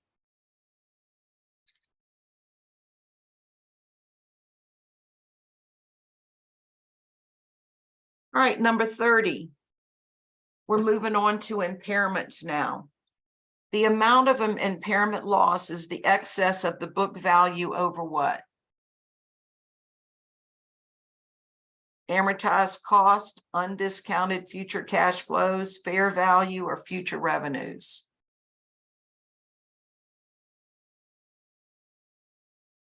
Fair value. Good, Helen. I saw you mouthing it. I'm reading lips now. So the fair value. Remember, the undiscounted cash flows is just a recoverability test. It's just a test of whether you move on to step 2. And if you do have to move on to step 2, then the impairment loss is the difference between the book value and the fair value. Now, this is not IFRS rules because it would tell you under IFRS. So we know that this is US GAAP. 31. At the end of its 2021 fiscal year, they had a triggering event to test for impairment, and we had the following information. The manufacturing facility is, all right, so remember, step 1 is look at the undiscounted cash flows and compare to the book value. Is the book value higher or lower than my undiscounted cash flows? Higher. Higher, so then we fail the recoverability test and we need to move on to step 2. And step 2 is compare the fair value to the book value. So what would be my impairment loss? I don't know if I need this information, but what would my impairment loss be? 15 million. Good, 15 million. So let's see what questions they ask. The manufacturing facility is impaired because its book value exceeds undiscounted cash flows. Well, that's true because that's that test 1. Let's see what the others say. Not impaired because its book value exceeds undiscounted cash flows. Well, that's not true because that's an indication it's impaired. Not impaired because it continues to produce revenue. That's silly. Impaired because its book value exceeds fair value. Well, this one, you could get down between A and D. Right, because it's impaired because the book value exceeds the fair value. The reason that this one is A is because the first step that you test for impairment is, does the undiscounted cash flows, are they more or less than the book value? And since the book value is higher, then we know we've got an impairment. So the answer is A because that's the first step. D is true, but A is a better answer because we know that we've got step 1 to overcome. Yes, Would D be the answer if so like would D be the answer if like book value was somehow less than undiscounted future cash flows, but it would still be higher than fair value? no, if you fail the first test, then you're not going to be comparing the book value to the fair value. I'm saying if you pass the first test and then you would. Okay, so if the book value is higher than undiscounted cash flows, then you would compare book value to fair value. And that's where we got the 15 million in impairment. But the answer is D, A, because that's the first step that you have to do. All right, now let's look at 32. And 32 is what amount of a loss should be recorded due to asset impairment. So it gives us 3 situations.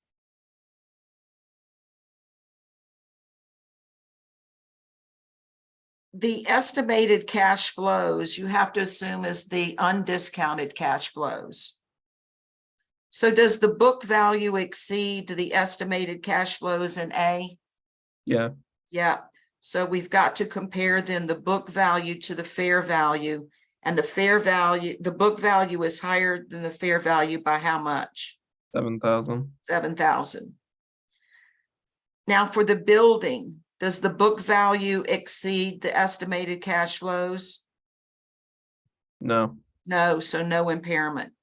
The patent, is the book value higher than the undiscounted cash flows? No. No, so no impairment. So what is the total impairment that we would have? D. The 7,000. So it's D.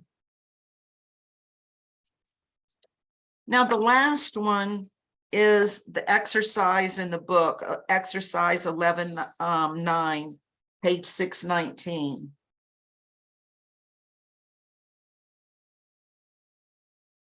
Let me find, oh, here it is. So exercise 11-9 on page 619.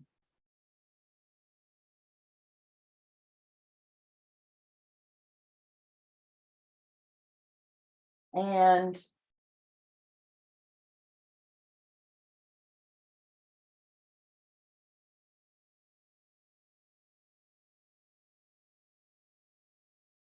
if you go to page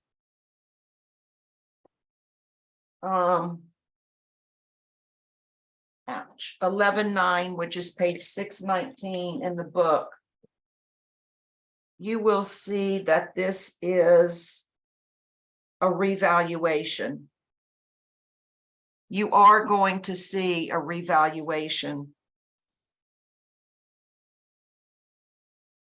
You're also going to see a capitalized interest.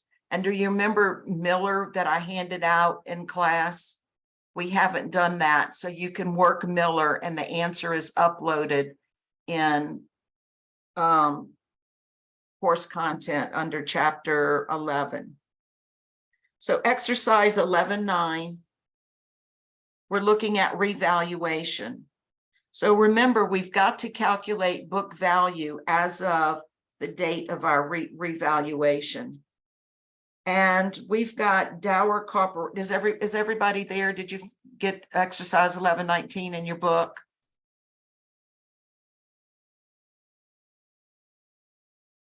All right. Dower Corporation prepares its financial statements according to IFRS. On March 31st, the company purchased equipment for $240,000. The equipment is expected to have a 6-year life with no residual value. So what is the allocation base?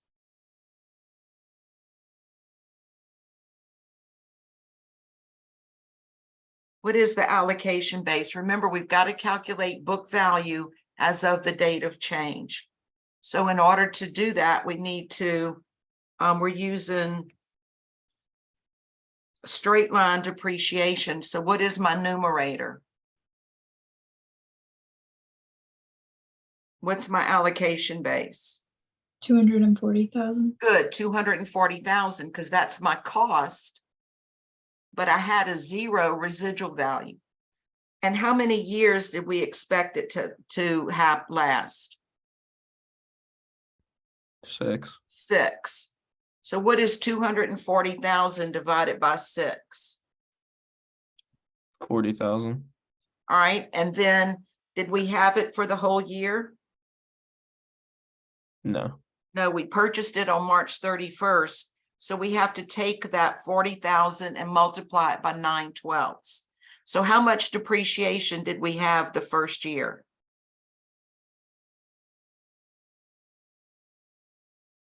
How much depreciation did we have for 2024?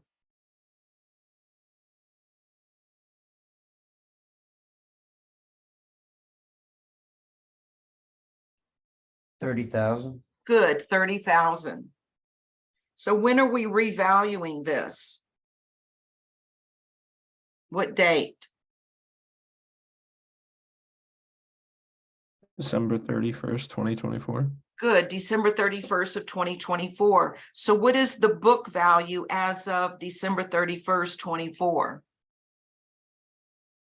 We had cost of 240,000. We had accumulated depreciation of 30,000 for a book value of 210.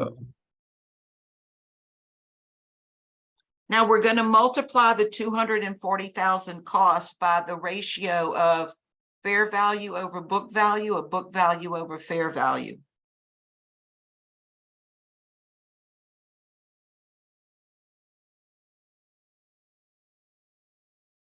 Book Which value one? over fair value. Do y'all agree? What did you say, Erica? Book value over fair value. No, it's fair value over book value, fair value over book value, fair value over book value. So you're going to take the 240,000, which is the cost, and you're going to multiply it by, what did they say the fair value was? 220,000. 220,000. So you're going to have 240,000 times 220 over 210. Fair value over book value. So 240,000 times 220 over 210. And how much do you get?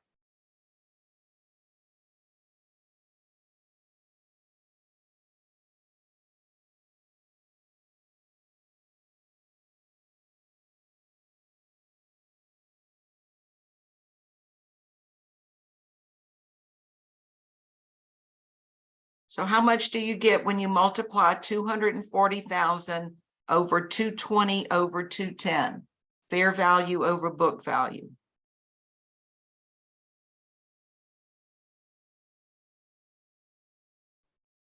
I got 251,428.57. Okay, so 251, 429. Yeah. Okay, perfect. Now I'm going to take my 30,000 accumulated depreciation and multiply it by that same ratio, 220 over 210. And how much do you get? 31,429. Good, 31,429. So now what is the book value? What is 251, 429 minus 31, 429? 220,000. 220,000, which is what we want it to be. Because that's the new fair value. So we're going to debit equipment for 11,429. You're going to credit accumulated depreciation for 1,429. And then you're going to credit revaluation surplus dash OCI 10,000.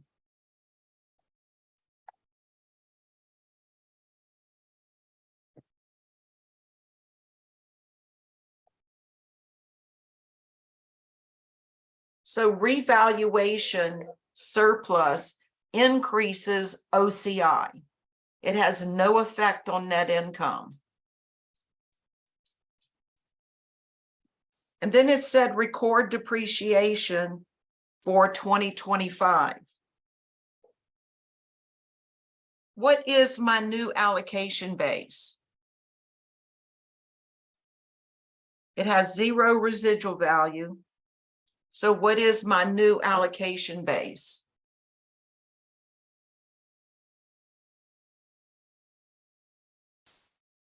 The 220,000, because that's my new book value.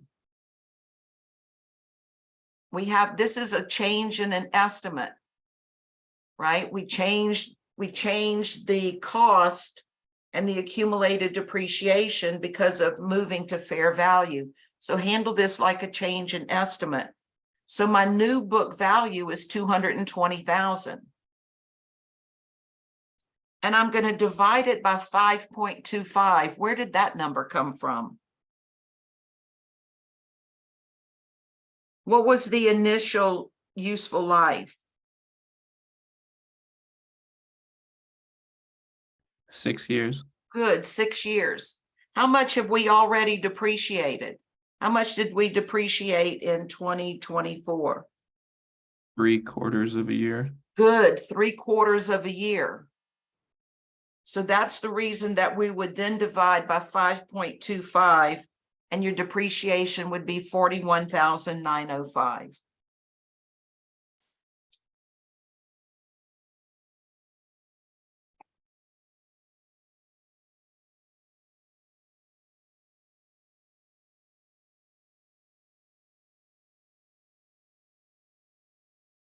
Now I am still working on the exam, but so far I'm about 99% done with it. And it has, let's see, oh, that's not the exam. Here's the exam. So right now I'm 99% done with it. It has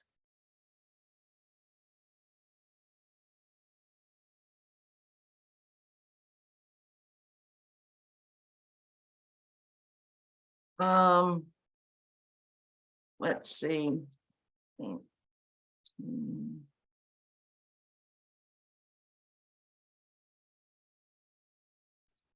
has 17 multiple choice. And 1, 2, 3.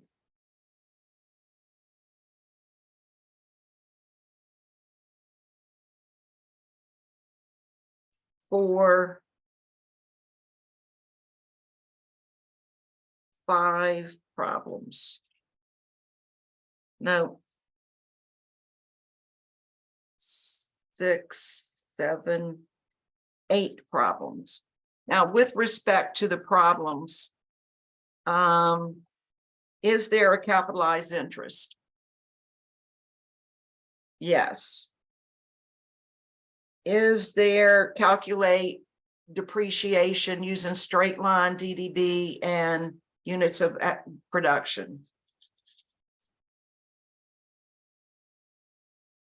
Is there one for calculating the capitalized cost of natural resources? In other words, ARO.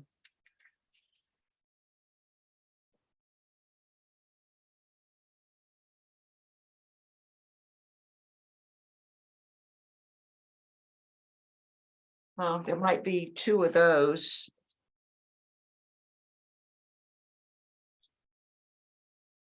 No, let me look. Let's see, we got.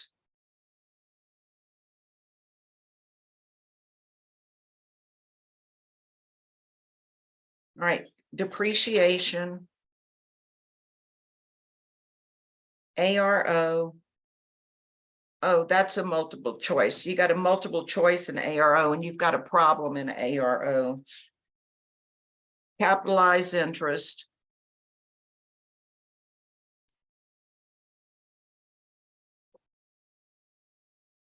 Calculate a disposal, record a disposal of an asset.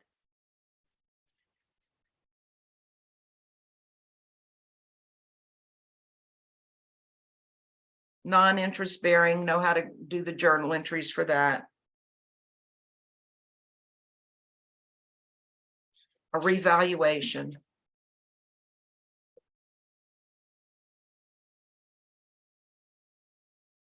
Right? So y'all should be in pretty good shape because we worked all those problems. So y'all should be in pretty good shape after this review. You've got end of chapter, and then you also have those sheets that I handed out. We didn't work all of them, so work them, and then the solutions are uploaded. And work some end of chapter problems. Make sure you work enough where you can work the problems without referring to the textbook or your notes. If you're still referring to your textbook or your notes, you're not ready. Practice some more. Okay? Get plenty of rest before. Don't stay up the night before studying all night, because you definitely have short-term memory loss. Even at your age, you've got short-term memory loss. So make sure you get plenty of rest, eat well, don't eat junk food, eat well. And I'll see you on, well, some of you have an exam on Tuesday, some it's on Thursday. All righty. I enjoyed spending my Saturday morning with y'all. It was good seeing you. And I will see you, Monday. I have office hours on Monday from 1 to 4. So if you don't understand any, some of this, or you've got a question, come in my office between 1 and 4 on Monday. So you got another time for studying with me. All righty. Thank y'all. I enjoyed it. Dr. Bostic, Thank I you. had a quick Yes, question for you. Sure. Regarding the homework, you said to not do a couple of questions. Should we attempt them and get them Yeah. wrong, or just leave them blank? No, attempt them and get them wrong, because you have to attempt them in order for me to adjust the credit to full credit. So Okay. just put in crazy numbers that are wrong. All right. Okay? Thank you. Appreciate You're it. not a problem, Michael. Thank you. You're Thank welcome. you. You're Thank welcome. you. See y'all on Monday. Have a good one. Thank you. I will.